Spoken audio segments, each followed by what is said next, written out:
Thank you, Maresk, for the invite and for your kind introduction. And hello, everyone. And it's good to be with you to talk about Russell, the man, and the motor car. I thought I'd start with a background of how I got interested in the Russell saga and come to write a book about it and take it from there. And I might as well just click down and show everyone the cover of the book here.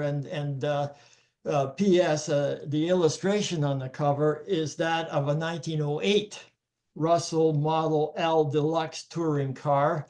And it's from a Canadian postage stamp that was issued in 1993 as part of the Historic Land Vehicles series.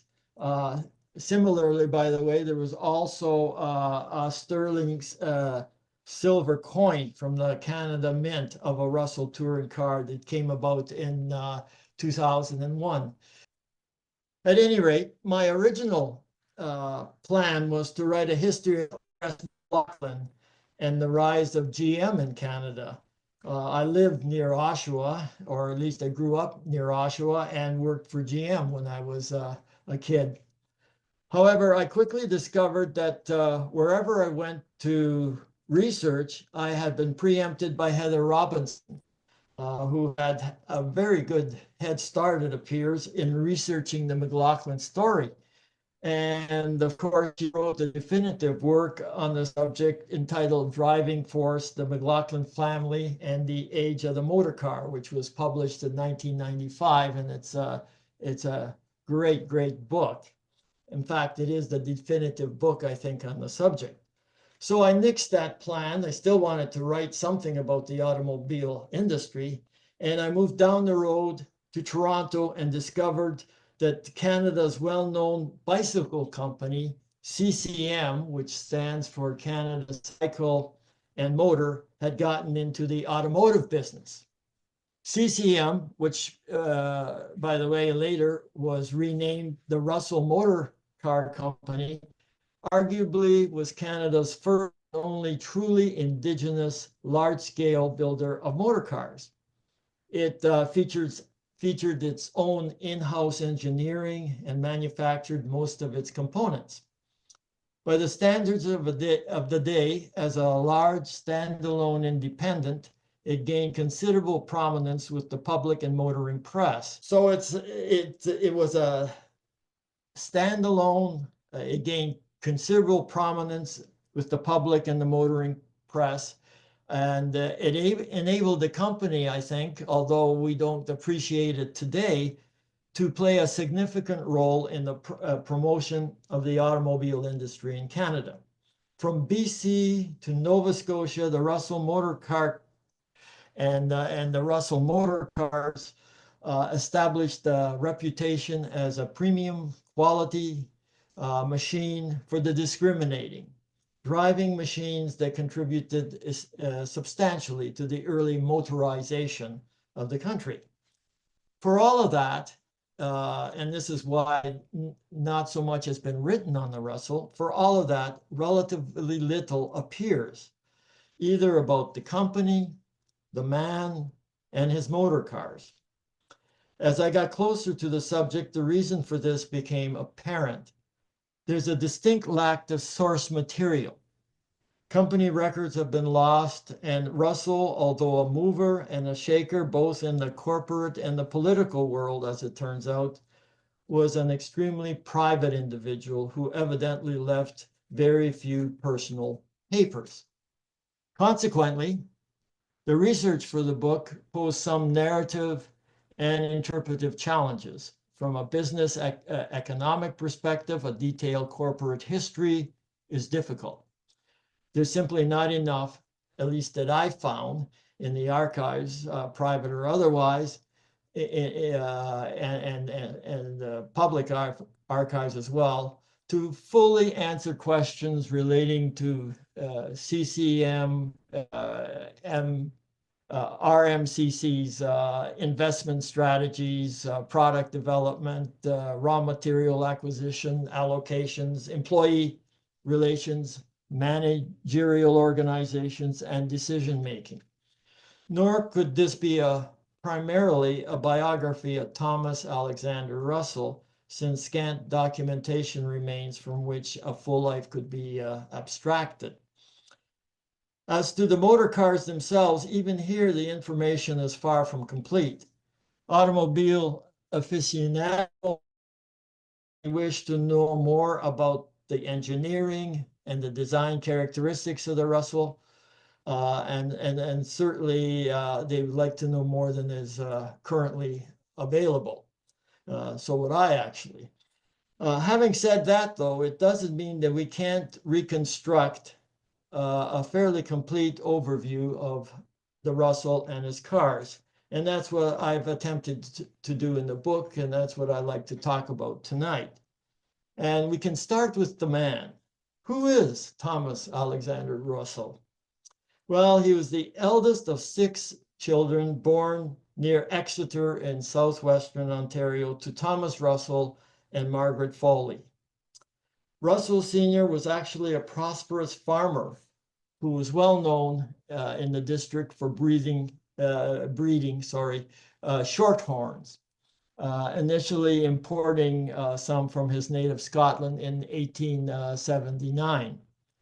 Later in life, by the way, Russell would take up breeding on a farm he bought north of Toronto. At any rate, Russell was a very bright student in high school, and according to at least one classmate and lifelong friend, Arthur Meehan, who, of course, became Canada's 9th Prime Minister after the First World War, that he was indeed a very bright student, and in fact, won a scholarship to the University of Toronto and entered the University College in 1895. And he did very well in all facets of university life. He was both an athlete on the rugby team and a member of a winning intercollegiate debate team. And I have a couple photos. The top photo is Russell, just out of university. He's 25 years of age. He was actually at that point appointed the general manager of CCM, but I'll get to that in a moment. The photo I managed to find is the intercollegiate debate team, and Russell is in the middle. Hopefully people can see that relatively clearly. He graduated in 1899 at the class with a BA in political science. I actually didn't know that there was such a thing as a BA in political science way back then. I thought it was a fairly new discipline, but there it is. This provided him with a postgraduate scholarship, and he was appointed lecturer actually in the Department of Political Science. He didn't follow through. He decided, however, to explore, as he put it, new opportunities in business and in industry. And he learned at the time that the Canadian Manufacturers Association, the CMA, was looking for an executive secretary to run the central office in Toronto. He applied and was, as he later confessed, more than a trifle surprised when he got the job. He was hired in 1901. The CMA was a rather small, at that time, undersubscribed organization with only 132 members, with a very meager budget and not going very well at the time at all, by all indication. But within 18 months, Russell boosted the membership to over 900 and established an official magazine, Industrial Canada, which became well known and respected. And this got the attention of one Joseph Wesley Flavel, a very prominent member of the Toronto business elite and one of Canada's financial tycoons. By the way, a definitive biography has been written by Flavel by Michael Bliss of the University of Toronto. as one of the great business leaders of Canada at the time.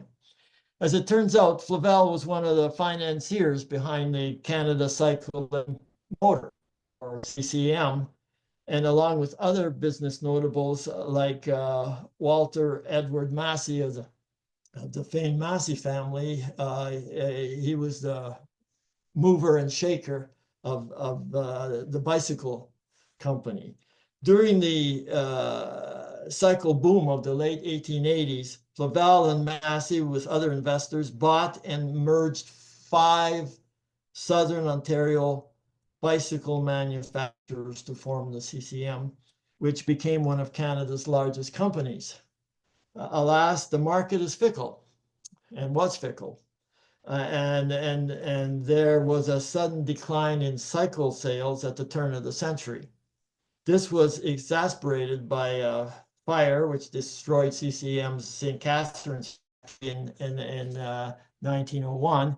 And very quickly, the company found itself financially overextended, not only due to market conditions and unforeseen circumstances, i.e. the fire, but also, to be honest, bad management or bad management decisions. The result, CCM was facing bankruptcy and lawsuits from shareholders. The company needed a shakeup. Enter Thomas Alexander Russell, or as Flavel called him, Tommy Russell. Russell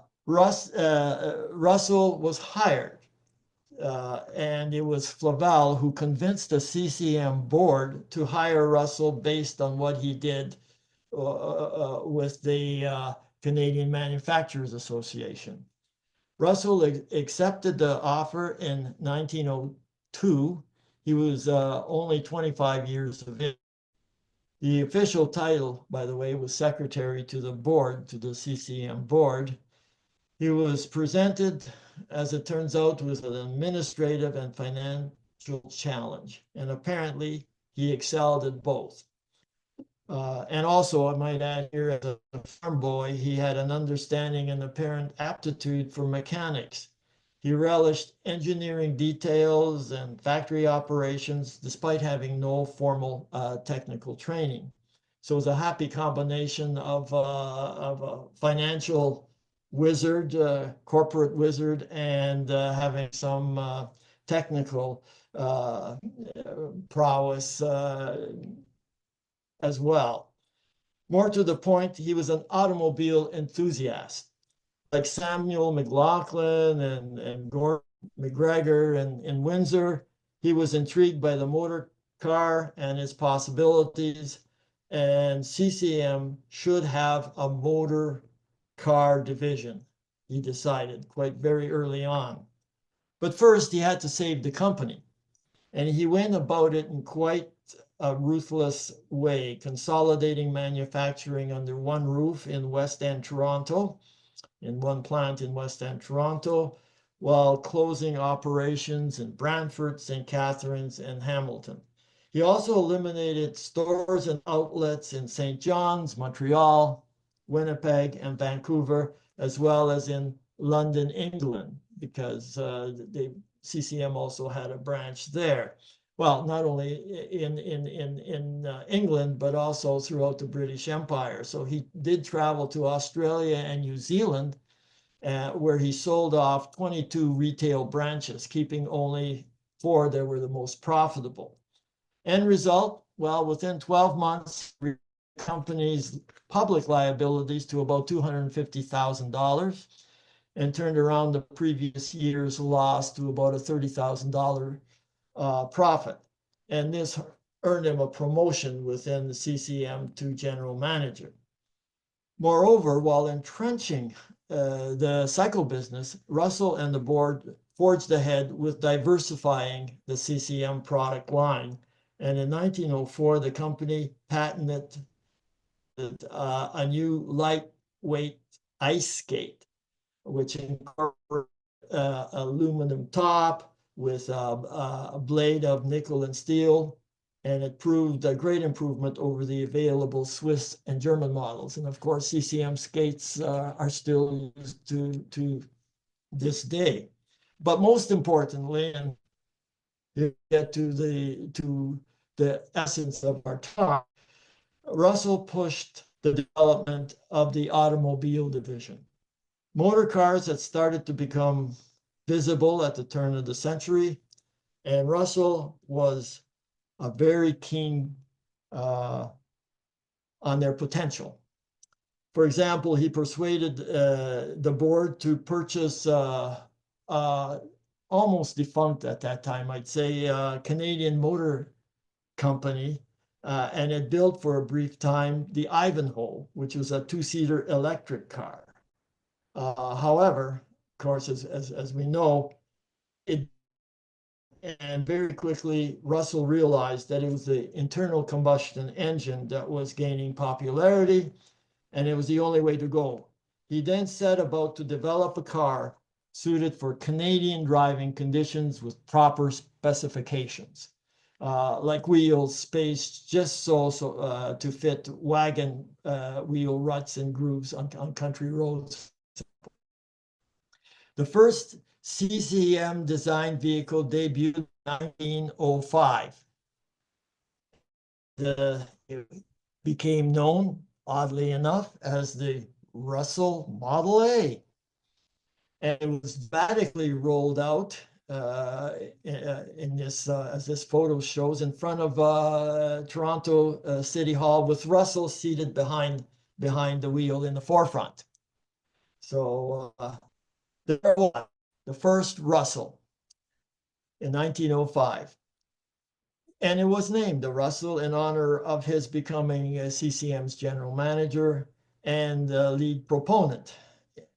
It was marketed as a thoroughly Canadian car with Canadian materials, Canadian labor, and Canadian capital.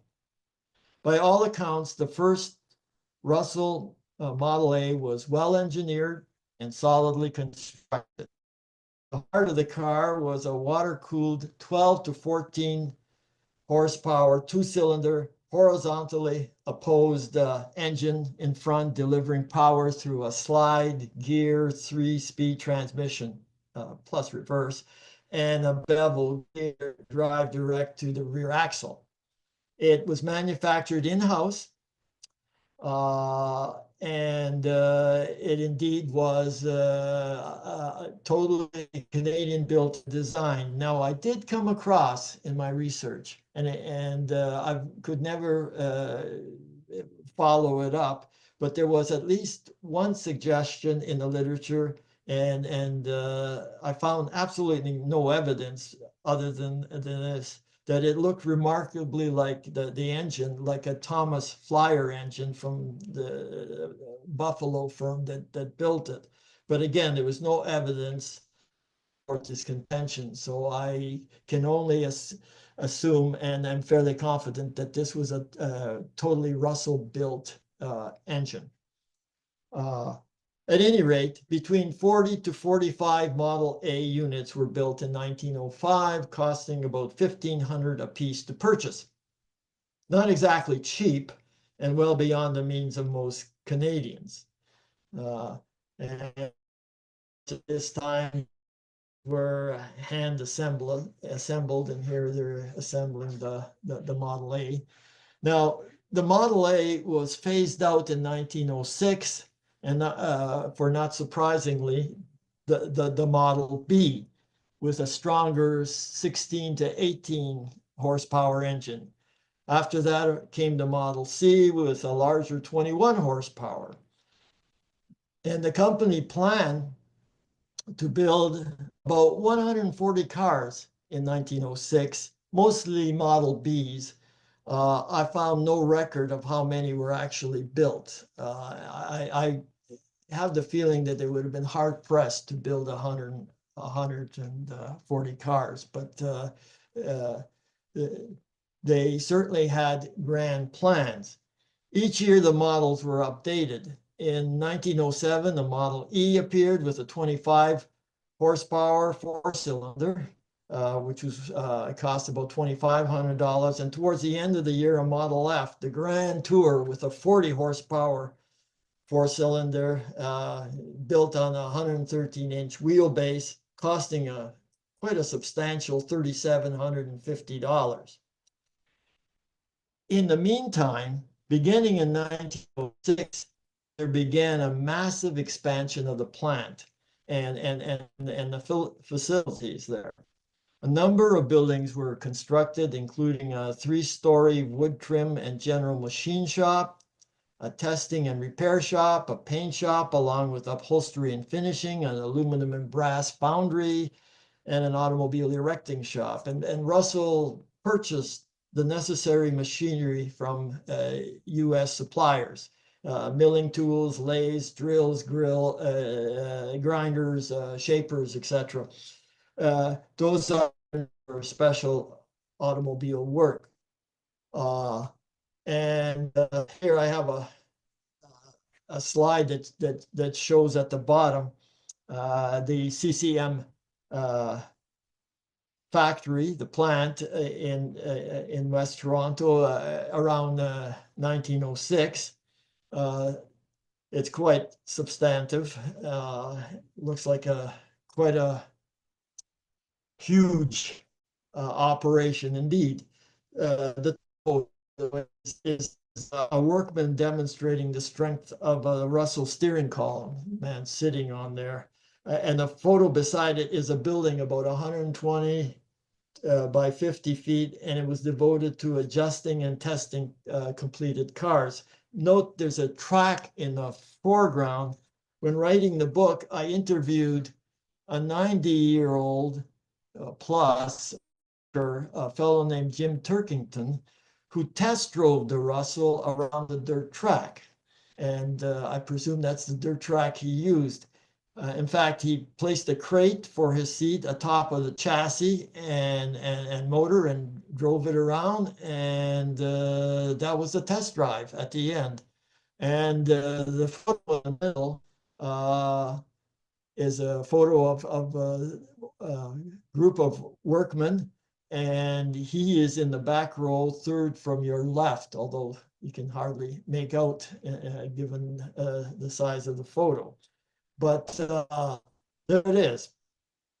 CCM was making profits selling cars, which is sometimes unusual for this period. They made a modest 10,500 in 1905. That jumped to over 32,000 in 1906.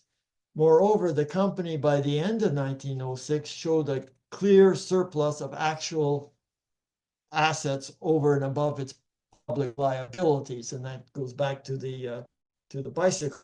And CCM continued in the black for a number of years. For the year 1911, CCM as a whole had a healthy profit of well over $177,000 and was held back from more earnings, according to Russell, and I quote him, because of our capacity to manufacture no more than 200 vehicles per annum. So they had a ceiling of what they could. At the end of the fiscal year of 1912, and the year ended July 31st, the profits rose to over $180,000.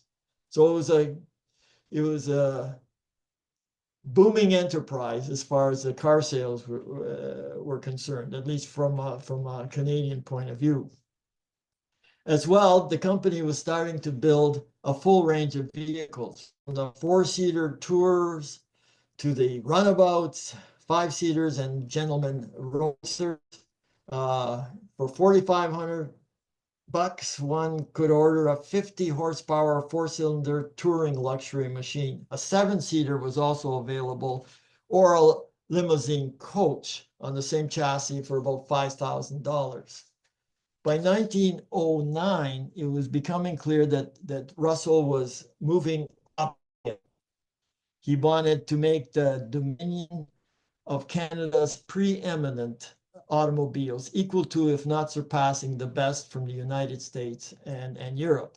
Certainly from the beginning, Russell promoted his driving machines quite vigorously. And I'll just pop here the next slide. The top slide shows the original advertisement for the Model A in Industrial Canada, in the Industrial Canada magazine. The bottom photo depicts a posh Russell display at the Canadian National Exhibition in 1908. But that wasn't the half of it. This slide shows the company pulling some interesting advertising stunts. For example, this is a 1907 Russell Model F, 25 horsepower, racing an ice boat on Lake Ontario. The ice boat, It, on Lake Ontario. Certainly made for good publicity. It should be noted that Russell motor cars were sold throughout the British Empire, including Britain, Australia, and New Zealand. Proof? Well, the top photo shows 1908 Russell automobiles lined up military style on Main Street in Invercargill, New Zealand. Apparently, this represented at the time the furthest point south reached by a motor car in New Zealand. In similar fashion, closer to home, in the bottom photo, quite a few Russells are shown here, lined up in front of the Hudson's Bay Company on Main Street in Winnipeg, prior to what was dubbed a sociability run. Indeed, the Russell motor car earned a reputation across Canada and the British Empire as a luxurious, stylish machine with sales offices not only in this country, but of course in England, Australia, and obviously New Zealand. CCM advertisements promoted each new model with the slogan, and I put that on the cover of my book, made up to a standard, not down to a price. And he, excuse me, included a 1909 Russell catalog, making it clear that it offered a wide variety of fancy models. VIPs purchased Russells. Certainly anyone that was who's who in Canada tended to try and acquire a Russell, and got some proof of that. The photo on the left shows John C. Eaton and his friends touring in the 1910 Russell Runabout. The photo on the right is a side view. Can't see much of the car, but it's a Russell of Governor General Earl Grey and his and her ladyship on a tour in the Russell. More photos. The top photo here features a 1912 Russell Model 38 with the Calgary mayor on the running board, Mayor Mitchell. The car was purchased for his use by the city council for $4,000. Not cheap, as I say. And the bottom photo is taken in St. John's, New Brunswick, 1907 Russell, and the photo is just described as an outing in a Russell, and obviously, I would presume. Now, it's just to underline something about Thomas Alexander Russell. He was a car enthusiast, and along with other enthusiasts like Perry Doolittle, and some might know be familiar with that name, he really did actively promote and support an organized motoring fraternity, advancing the idea of a provincial and ultimately national automobile association. Russell, for example, along with members from Toronto and Hamilton, automobile clubs, and each city appeared to have a core group of automobilists, if I can call them that, got together and they did political events, like gathering, for example, at Queen's Park and taking MPPs for rides to convince them to raise the speed limit on public roads to at least 10 miles an hour in some cases. These clubs collaborated to create the Ontario Motor League Association, the OML, whose members elected Russell as their first president in 1908. So Thomas Russell was actually Ontario Motor League's first president. And he was probably also the Ontario Motor League's first approved driving instructor when he taught Flavel, the financial tycoon, how to drive his newly delivered Russell. Alas, I looked, but I couldn't find a photo of that event, if one he did it. But Tommy Russell really did desire to build the best premium automobile spoken of in the same breath as Daimler and Cadillac at the time. As a consequence, he traveled to England and struck a deal with the Daimler Motor Car Company Limited for the Canadian rights to the Knight sleeve valve engine, considered to be the state of the art at the time and which powered Daimlers and other European luxury cars. Charles Yale Knight, an American from Chicago, actually invented this in 1904. His better design was a double sliding sleeve, which eliminated poppet valves. Technically quite revolutionary. 2 cast iron sleeves per cylinder, sliding within the other, with the other sleeves working against the cylinder block, and the inner piston sliding within the inner sleeves. That's the extent of my technical knowledge on the Knight sleeve valve engine. It was as the silent Knight because it did away with the clacking poppet valves. In 1908, Daimler obtained a British patent for the Knight design. This was followed, I might add, by Mercedes and other leading high-end European manufacturers. Russell followed these developments very quickly, and he indeed struck a deal for an improved Daimler version in 1909. Okay, the first Knight-equipped Russell appeared in 1910. The company signaled its ambitions with a new motto. The Russell was now to be the Daimler of the Dominion, equal to, if not superior to, the best in the world. And the illustrations here is a Russell 22 limousine with the Knight engine, and the bottom photo is the ultimate, the top of the line, 1914 Russell 42 Burnline 6-cylinder. It was probably the last automobile produced before the war, or close to it. There was also a reorganization within CCM. In April 1911, the board changed the name of CCM to the Russell Motor Car Company, while continuing to make bicycles, skates, and other products under the CCM brand. The name change was a recognition that building automobiles superseded everything else, and that Russell was the man in charge, so to speak. In fact, still in his mid-1930s, in 1912, Russell was rapidly becoming acknowledged as one of Canada's leading industrialists.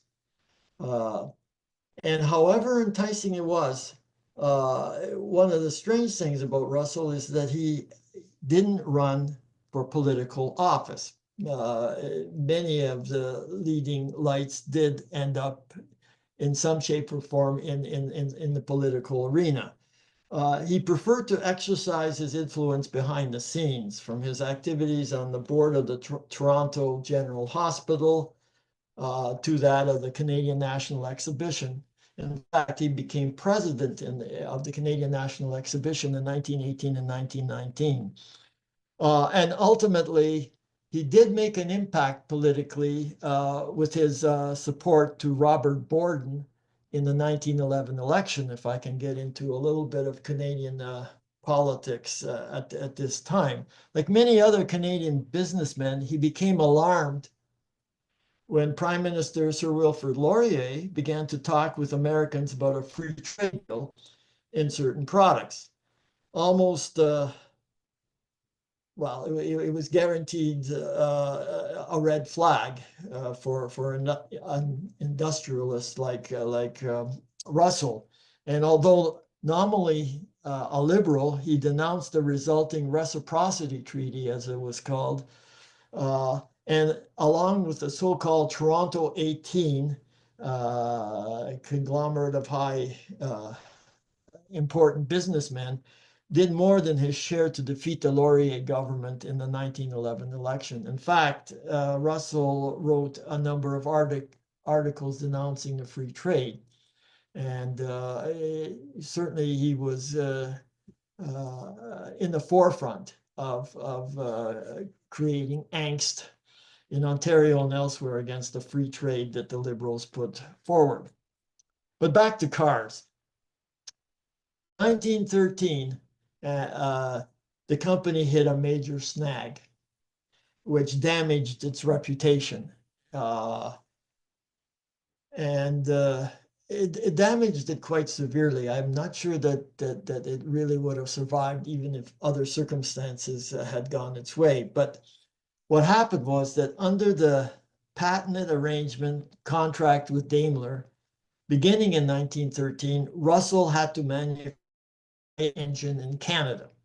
And Russell thought that the company had the facilities and the expertise to do so. Not a problem. Until, that is, owners started to complain about broken sleeves, engine failures due to inadequate supply of oil to vital internal parts. Now, ultimately, they worked out the problem. It got fixed. They worked with Daimler engineers, and they even got an approval from Charles Yale Knight himself that all was well with the Russell Knight engine, but it was almost a disaster for the company. The damage was done in terms of costly modifications and production delays. Sales took a nosedive. Russell complained that only, for example, 80 cars had been sold in the Toronto area by 1913. The financial hit was substantive, a net loss of well over $150,000 for that year, which doesn't sound like much in our currency, but it's a whole different ballgame in 1913. In order to reestablish its reputation and rescue its fortunes, Russell needed to demonstrate that the Russell Knight engine was now reliable. And so the company retained the services of Professor H.W. Price, Faculty of Applied Science, University of Toronto, to conduct a grueling test. On St. Valentine's Day, 1914, a stock Russell Knight engine, complete with a flywheel, a starter, generator, and power air pump, was placed on the block and run continuously for 300 hours, 13 days or so. And the shows engineers giving the Russell Knight motor on its endurance test. It passed with flying colors. After the engine was disassembled and inspected, it was discovered that wear was minimal. The only significant malfunction was the loss of compression in the number 2 cylinder due to a chipped piston ring that got caught at the top of the inner sleeve. But it was a success story as far as concerned. And to prove that point, that indeed the Russell Knight engine was fixed, the company issued a $20,000 challenge to other engine manufacturers. The money was payable to them if they could equal the performance and durability of the Russell Knight motor. The challenge was open for 90 days. And as far as I've been able to ascertain, there were no takers. So again, it was an attempt to get the reputation back on the beam, so to speak, in terms of the public, as far as Russell was concerned. But this was a setback for the Russell Motor Company. And Russell Knight engine almost bankrupt the company. Russell, as a result, did put in a plan, and part of the plan, of course, was this $20,000 challenge to get its reputation back. But also, the company started to retrench, cutting its model line in half, and get itself ready to again build its resources. However, the other events intervene. And of course, what we're talking about here is World War I. And Russell, as a result, pondered his role in the conflict and that of the company. He realized that motorized transport would be essential to the Canadian Armed Forces. So on August 14th, 1914, he traveled to Ottawa with people, as top salesmen, in the hopes of convincing the officials in the Department of Militia and Defense to place an order with his company. The trip netted the Russell Motor Car Company an order of 7 touring cars immediately, and as it turns out, much more. The minister of the militia at that time, Sir Sam Hughes, some may note him from the famous Ross rifle scandal of World War I, needed expertise in the motorization of the Canadian military, which was still, by the way, thinking in terms of horses and wagons. And he persuaded Russell to act as an extra departmental purchasing agent, commissioning him to acquire as quickly as possible armored cars, trucks, wagons, ambulances, all that was necessary for the Canadian Expeditionary Force. Russell accepted, and he really did accept it out of a sense of duty. He was a British firster, Canadian, and had a sense of empire in him throughout his life. And he quickly made arrangements to ascertain the Army's needs and negotiated prices with various manufacturers. There was no RMCC could supply these vehicles. He had to make some deals with other manufacturers in the States. He purchased 141 chassis, and then he had the engineers at the Russell Motor Car Company design the bodies for them, as well as vital accessories. Excuse me. By mid-September 1914, the cargo was ready for shipment, and it was sent by rail to Montreal from Toronto. And there, Russell personally supervised the process of loading the equipment onto 8 steamers bound for England. P.S. I should note here, as an aside, without getting too much into it, because it's quite complicated, but there was a parliamentary committee investigation in 1915 about the awarding of the contract to his firm. In the end, the Public Accounts Committee, the profit of 6%, were not unduly large, and no other man and company had the expertise to do the work so quickly.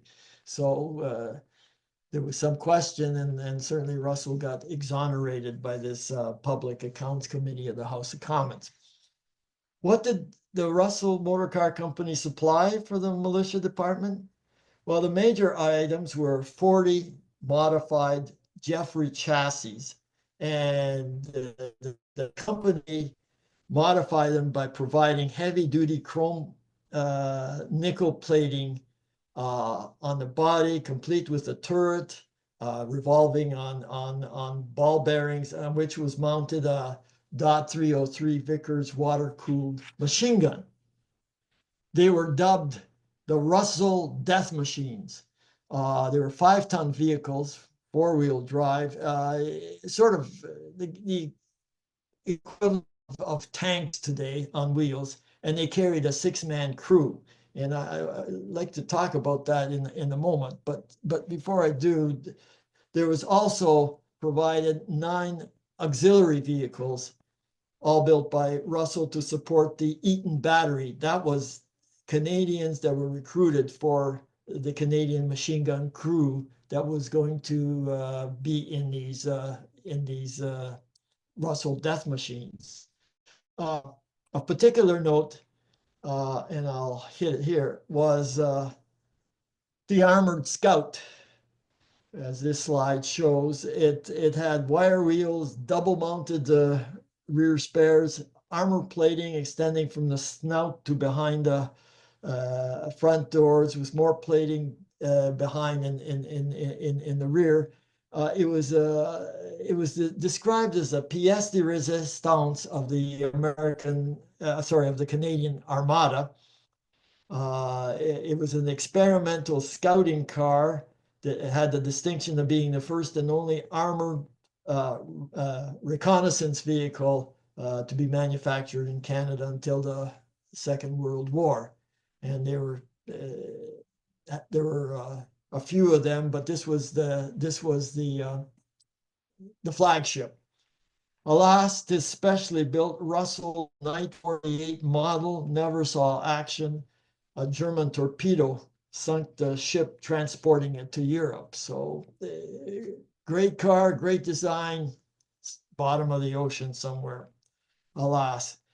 The Russell Motor Car Company made about, over $290,000 on these vehicles, about $250,000 on the 40 units that I talked about, and roughly $40,000 auxiliary armored that I also mentioned.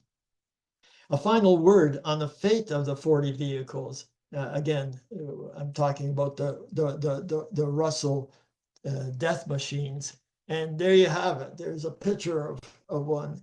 They never saw action on the Western Front.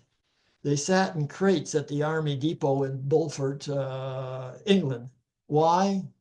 Well, simply not effective in trench warfare. The Eaton Motor Machine Gun Battery saw action. It was in March 1916, but they did so on motorcycles, not on the four-wheel drive death machines that had been built. These vehicles became a bit of a white elephant, so to speak, but ultimately did find employment. 18 were transferred to India, where they were used to curb domestic unrest and supported frontier garrisons along the Afghani border. This was after the war. And the remaining 22 were diverted to Ireland to bolster the British units there. And they were in service for quite a number of years. I think the last one finally gave out in 1929. But certainly they weren't the right vehicle for the trench warfare that one saw in Europe. Be that as it may, Russell did travel to England, oversaw the vehicle's assembly on Salisbury Plain, and the result one can say is that the first Canadian contingent had some of the most efficient mechanical transport support in the British Army. Which leads us now to the next phase. While in England, Russell discovered something else. Britain needed munitions. And after his return to Canada, he decided that it was, as he put it, the duty and the privilege of the company to devote its facilities to the manufacture of munitions. Automobiles could wait until the end of the war, till the war was over. Besides, nobody was buying. And Russell and his chief financial officer at RMCC devoted themselves almost exclusively to acquiring the knowledge and the means to turn out high explosive shells and fuses. In 1915, then, the Toronto plant was rearranged and new machinery was purchased and installed. The RMCC became the first Canadian firm to obtain contracts from the British War Office when it received an order for 500,000 fuses on July 14, 1915. By 1917, the company operation expanded to 4 factories, employing 6,000 laborers, well over half of them women. And here we see the Russell factories making fuses for the war effort. Top photo is the threading mill department producing 101 British percussion fuses. The bottom photo is the morning shift leaving the RMC number 1, which was located at King and Duncan Street, and this is 1917. And it's quite staggering, the amount of materials that flowed from the Russell plants. Over 4.5 million Gray's percussion fuses were made, along with 400,000 time fuses and 185,000 shells, using 19,000 pounds of steel and 500,000 pounds of brass. So there was a large-scale effort, a large-scale war effort from the Russell Motor Car Company. Of course, by the end of 1915, automobile production had all but ceased, and the demand for arms outstripped everything else. And at this critical point, enter one North Willys, of Willys Jeep fame, ultimately. At the time, he was the owner of the Willys Overland Car Company in Toledo, Ohio. In 1916, Willys made an offer to Russell for his motor car company, an offer that Russell couldn't refuse. It was a complicated deal. It was a merger rather than a buyout, and it would take too long because it involves stock shares and whatnot. But the question becomes, why did Willys buy the company and why did Russell sell? Well, from Russell's point of view, it was a good deal because essentially the car business had ceased at that point for them. For Russell, it too was an incredibly good deal. In fact, it was an essential buy because early in 1913, he bought the Edward Knight Motor Car Company of New York, which significantly had the license rights to the Knight sleeve valve engine. And the first Willys Knights were introduced in 1914, and in 1915, the company was mass producing Willys Knight Knight engine powered cars, mass producing them really at a remarkable price, about $1,000 plus change dollar, become the world's leading manufacturer of the Knight engine powered cars. And in 1914, Willys bought an old factory in Hamilton to assemble and distribute the cars in Canada. However, he was prohibited from selling, much less assembling, his Willys Knights because Russell had the patent rights for the Dominion. He offered Russell a generous deal to obtain RMCC and of course, the patent rights. And again, as I say, it was a complicated deal involving cash and preferred stock shares in Willys Overland. And Willys got two things out of it: not only the patent rights, but it solved another problem. It gave him access to the British Empire market as well, so that the Willys Knights enter a whole different market. Thus ended, really, at this point, Canada's first and truly indigenous automobile manufacturing company that reinvented itself for the war effort and continued on from there. And it's true, after the war, the RMCC munitions division made the transition industry as the Russell Gear and Machine Company. Later it was named the Canadian Acme Screw and Gear Limited. And along with its still CCM division, it remained reasonably solvent during the Great Depression. And by the way, in 1938, it was renamed again to Russell Industries, with Russell's as president. He also became president and director of the Massey Harris Company. So obviously he was a very busy guy. In December 1940, Russell was again in the midst of converting the plant for war when he became ill. He was diagnosed with pneumonia and he had an aggravated heart problems, and he died at the age of 63 and was laid to rest at the Mount Pleasant cemetery. And so that's on his motor cars. P.S. I should mention this in passing in terms of Russell's personal life. He married Olive Lillian Brown, prominent family, Toronto family, in 1903, a year after he was general manager of CCM. And they had 3 sons and 2 daughters, of which a son and daughter deceased him. I interviewed his surviving Elizabeth part of my research for the book.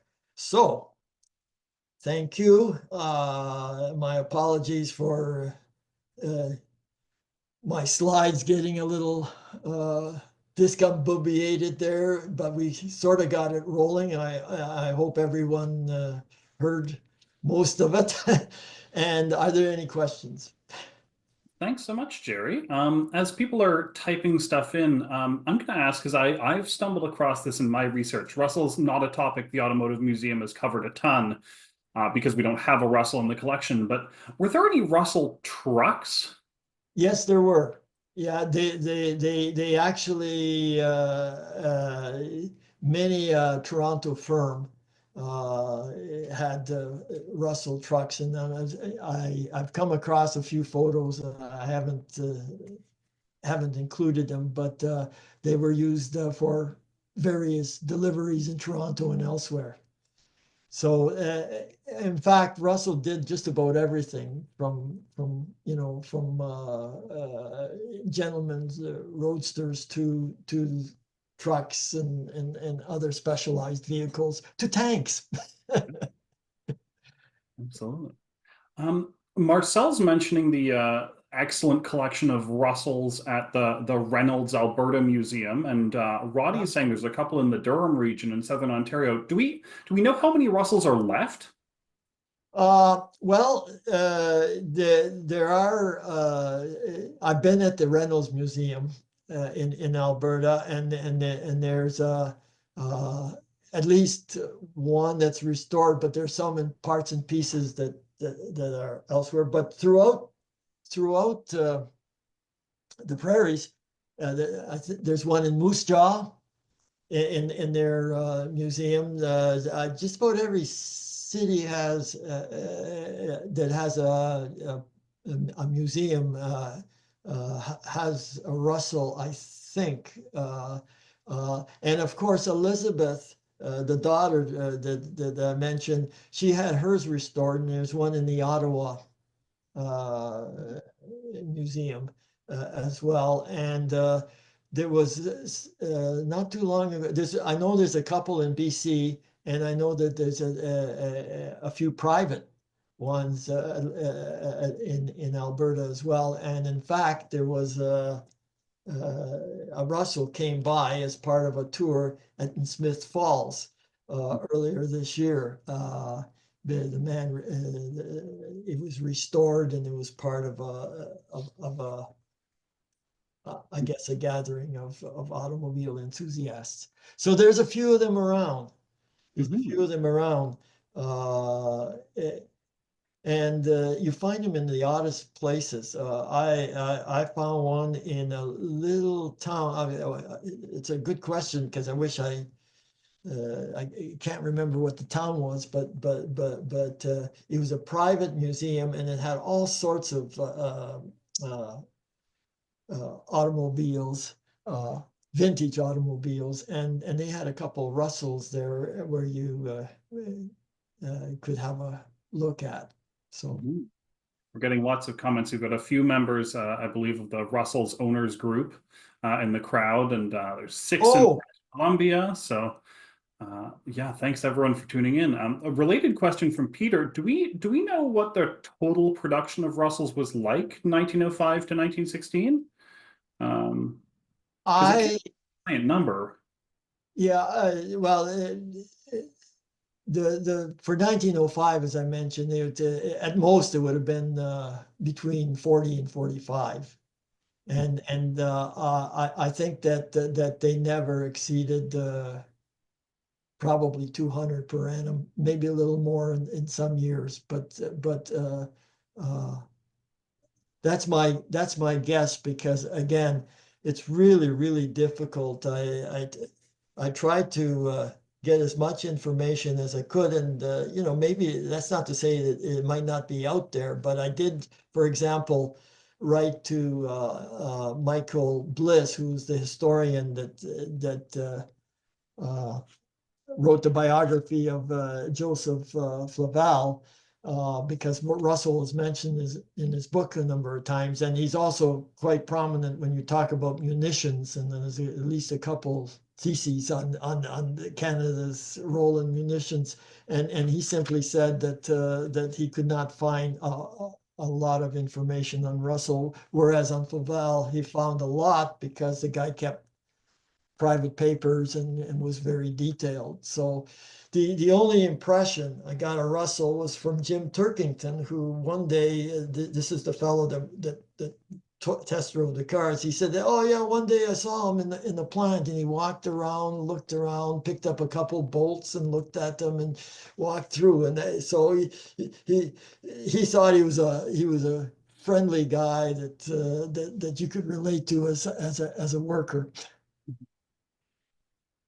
Hendrik and Chris are wondering if you could talk more about the process of writing the book. How long it took you, and given how hard stuff was to find, where did you find some of these photos? Well, I interviewed, as I mentioned, Elizabeth Russell. I've forgotten what her married name was now. It's been quite a while ago, and I got some materials from her.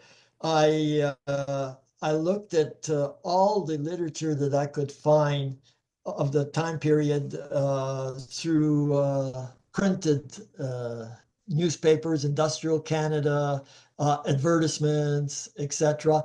And then I looked at the provincial archives, and a lot of the photos that I did find are in the National Archives of Canada as well. So I think that there's quite a few photos out there. It's just that they're scattered, and it took, well, I guess it took about almost 5 years by the time you got everything together, and went through the whole process of putting the photos together, and then part of the problem is you have to get permission. If they're private, you have to get permission for everything. You can't, and that, it all took a lot of time. And there were moments where I thought, well, I'm not sure that I can really make this work, because it seemed kind of scant. Sometimes you have an embarrassment of riches when it comes to source materials that you're writing, and other times it's like pulling teeth. In this case, it was somewhere in between. So I had to do a lot of looking at microfiche in old magazines.